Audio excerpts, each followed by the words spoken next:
Welcome to Burlesk Custom Guitars.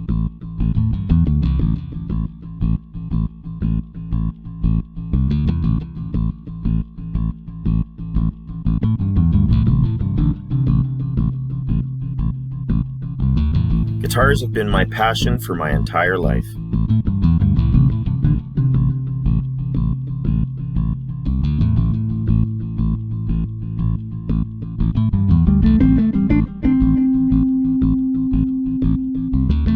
Handcrafted by my hands to be played by yours.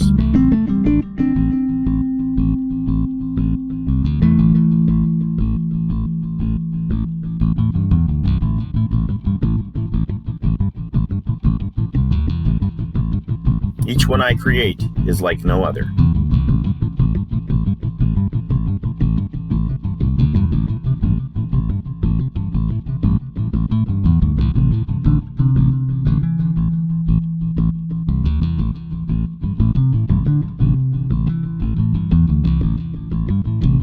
My name is James. Come along with me on this musical journey.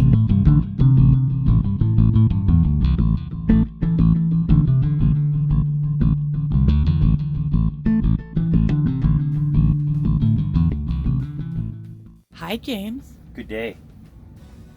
I am going to turn this Telecaster into a string-through Telecaster.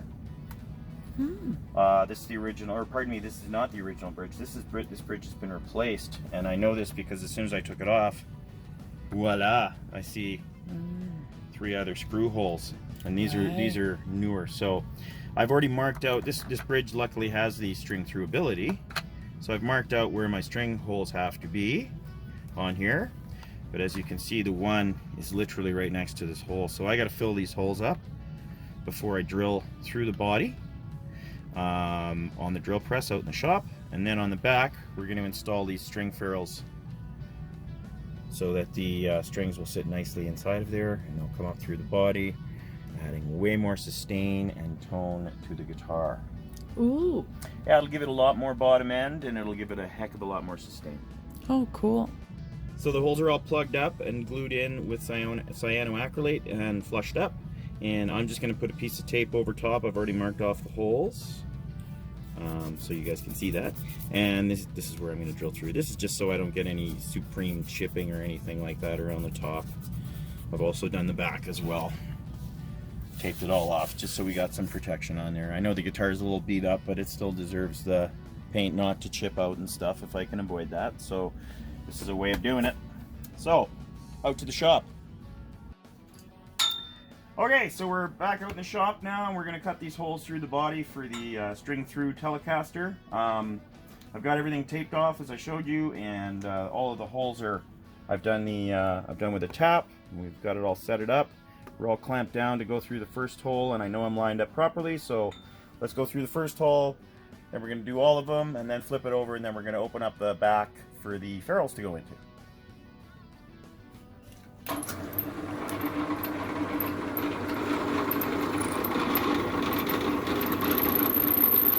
You always want to take your time too when you're working with wood, because you don't want your bit to clog.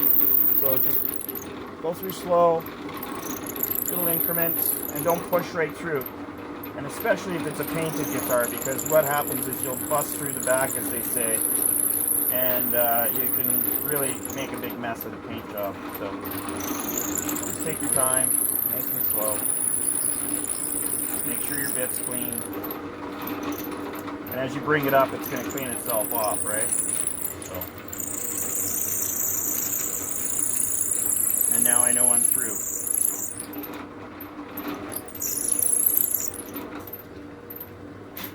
So now I'm going to just move and clean and do all these holes. Turn my machine off, line everything up, and continue on. It's exciting stuff, isn't it?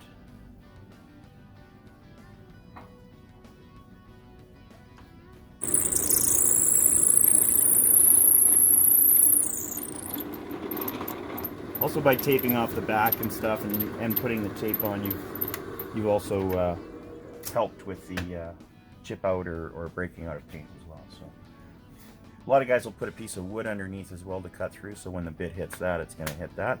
But if you do put the tape on, usually that's sufficient.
Make sure that clamp I'm supposed to be using isn't in the film.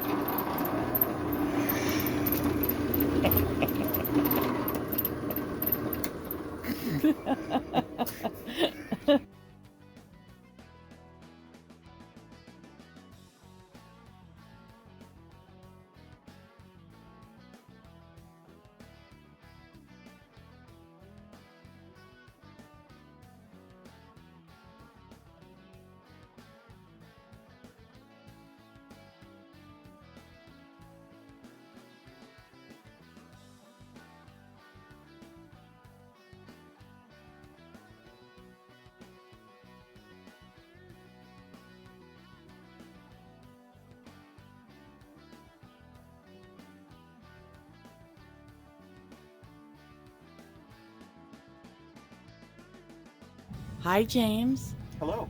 What are you up to? I'm actually going to do some very exciting work today. I am doing a full burlesquicizing on this 2010 SG. It belongs to my new client Sean, who brought it in because he was getting a lot of humming on the middle position and the neck position, and we thought maybe it was a switch or a pot or something. And I went through yesterday, tested everything, and it turns out it's the neck pickup.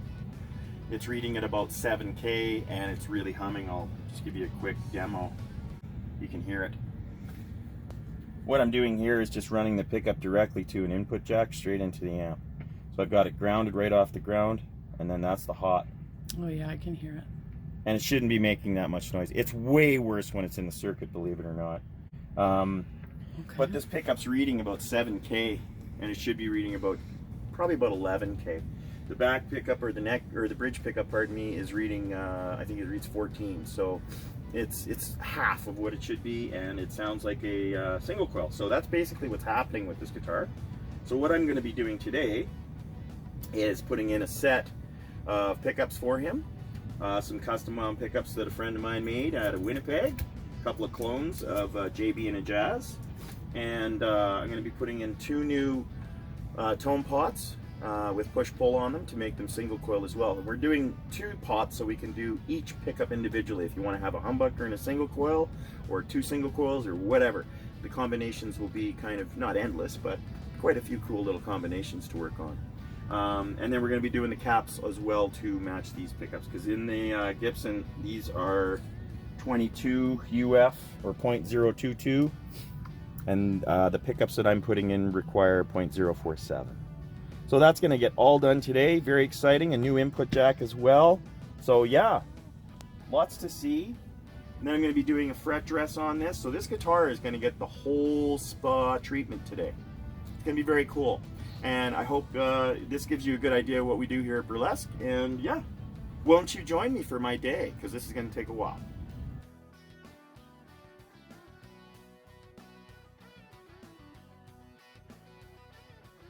Hi, James. Hi there. So I've just finished taking everything out. So as you can see, I've removed the tone controls and the capacitors. I've also taken out the pickups. Gonna get ready for a nice fresh install. And I've also made a little room for my tone pots so they're gonna clear, as you can see. I just took about a millimeter out, not even, just with a special bit I have. Basically just took the paint off and a smidgen of wood.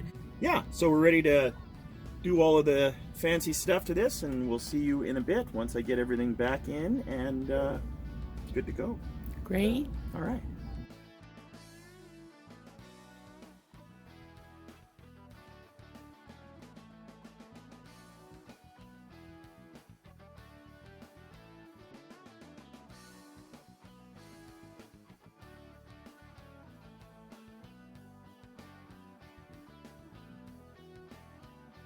So I just finished off all of the electronics and installed the pickups on this, and just wanted to give you a quick rundown. So I've got the Jazz and JB clones in the bridge, 2 new tone pots with push-pull coil taps on them, and this is what the guitar used to sound like before. So it sounded like that, sounded like a single coil with the previous pickup that was in there, which means that one of the coils was failing in the pickup. So now we've got the option of both. We've got coil tapped on both sides, so you can do it on either side or just one. You can have a humbucker and a single coil running. You can have 2 humbuckers running. You can have 2 single coils running, neck or bridge positions. And then all the new wiring that we've installed, you can see. I also put in a new 4-point Protone input jack. I like putting those on front load guitars. What I mean front load is when the input jack comes in on the front. As you can see, there's 2 tip and 2 ground, or sleeve if you want to call them that, that are in there. So yeah, on to the next step, which will be cleaning up these frets and then doing a setup.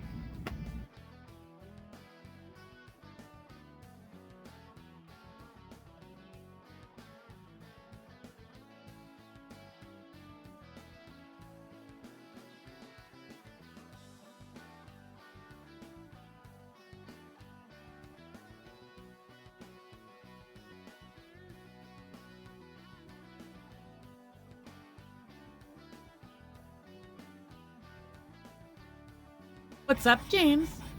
Hello. I am just crowning these frets. I've leveled them off. They're nice and level now. Didn't have anything loose. I scraped the fretboard a bit. There was some goop and stuff in spots. So now I'm just going to get these all crowned up, polish them out, then I'm going to treat the fretboard, set this bad boy up. Nice. Yeah, it's going to be really slick. It's going to sound really good. I'm really looking forward to testing it out. Great. We'll be looking forward to having a listen. And I have the perfect amp to test it through as a little surprise for everybody. Oh, great. Yeah. Okay. All right.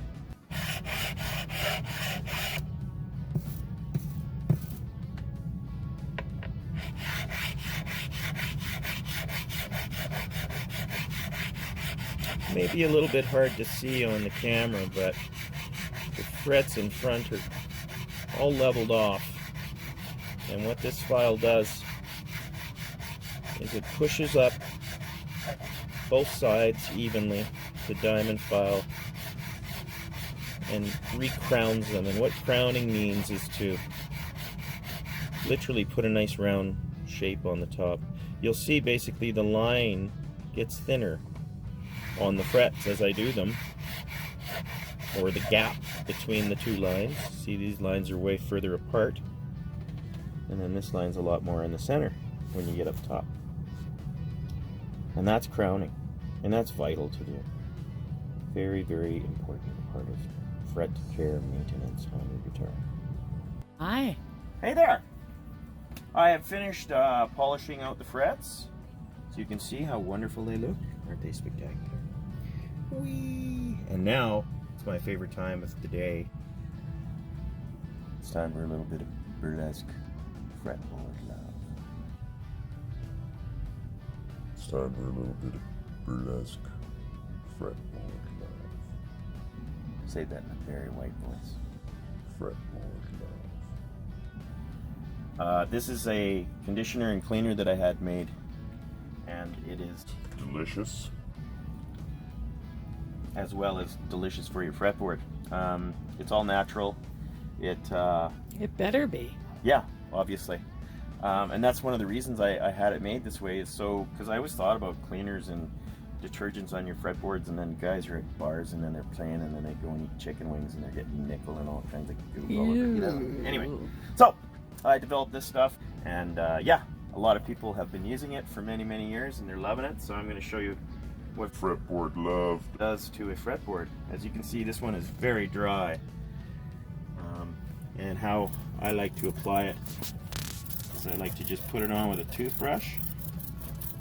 I'll cover up all of the body with my hand. Usually I'll have a towel over it, but I'm trying to get as much of this beautiful guitar in your sight line as possible. And then what I do is let that sit for a minute. But the most important part about cleaning your, I want to show people this. Most important part about cleaning your fretboard is actually right around the frets. Because what will happen over years if you don't clean your fretboard is, I'm sure you've seen guitars with the finger goop and stuff all over them. What happens is, from when you're playing, you're actually pushing down into the center, and if it builds up over top, what happens is it actually literally pushes out to the side and starts going underneath the frets. And then guess what? When you go and clean that, your frets are loose. I've seen it 1,000 times if I've seen it once. So yeah, so make sure you get into the frets really nice, get all that crap out of there, and let it sit for a few minutes and let it soak in. And what this is going to do is it's going to go into the rosewood, and it's going to lift out any dirt and grime for a few minutes and actually physically lift it out. And then when we wipe it off, you'll see I've already cleaned this fretboard with Roncinol before I treated it. So you're going to see actually what this is bringing out of the fretboard after I've cleaned it. So it's pretty dramatic. And when you clean it with Roncinol, it takes everything off that you can literally see, but it's amazing what we don't see. So we're going to pause for a second and we'll be right back, and because I want this to soak in for a minute. So this is a couple of minutes after I've done letting it sit, and not too bad. I did get it fairly clean. I did scrape the fretboard and then use the Roncinol after, so this is just really done nice and soaked right in. It's amazing though, you just got to give it a real quick wipe, and then it looks wet, but it's actually not.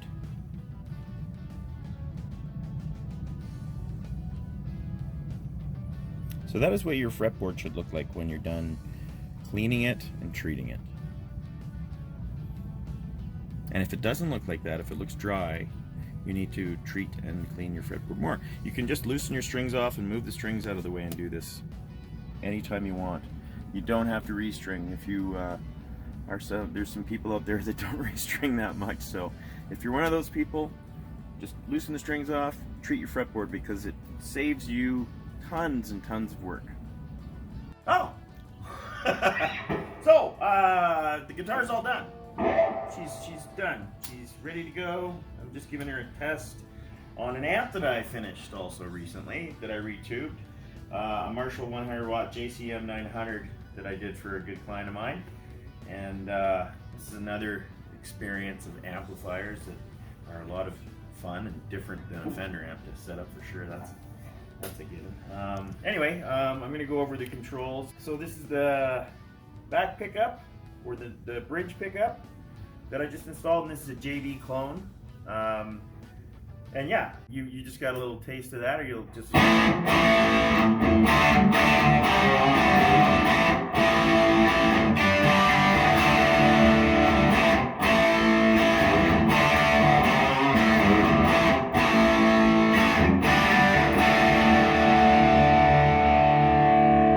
Now we'll do the neck pickup.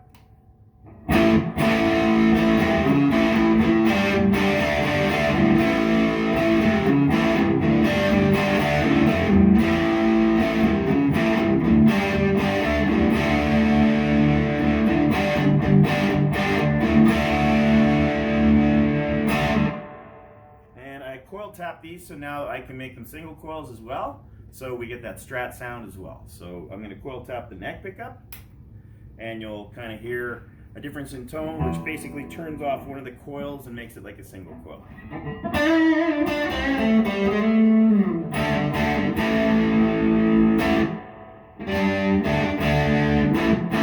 can hear the difference of the loudness when I turn it back on to humbucking. So here's humbucking, here's single coil, and you can also hear the 60 cycle hum come in. So it drops the volume down, I'd say it's just a little over half. So it's a kind of a cool thing to have, and you can do both of these. I've set it up so you've got two coil taps, one on each pickup, so you can do the center pick position. And that gives you kind of that twangy Telecaster sound.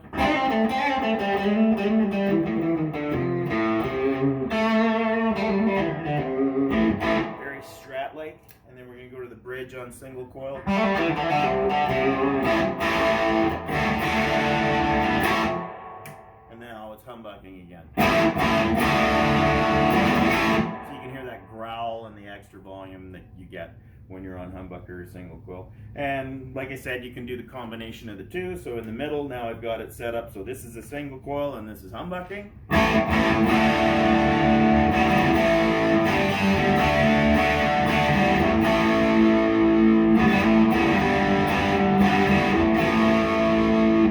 It gives you a little ambiance, almost like of two guitars playing at the same time, which is kind of cool, and it gives you, more texture and tone to your entourage of tones. So yeah, that's it. She's all done. The custom wound clones that I put in and the coil tapping's all done. She's all set up. The frets have been dressed, crowned, and leveled and all that jazz, and the fretboard's been treated, top to toe tightened, and yeah, it's like a brand new guitar.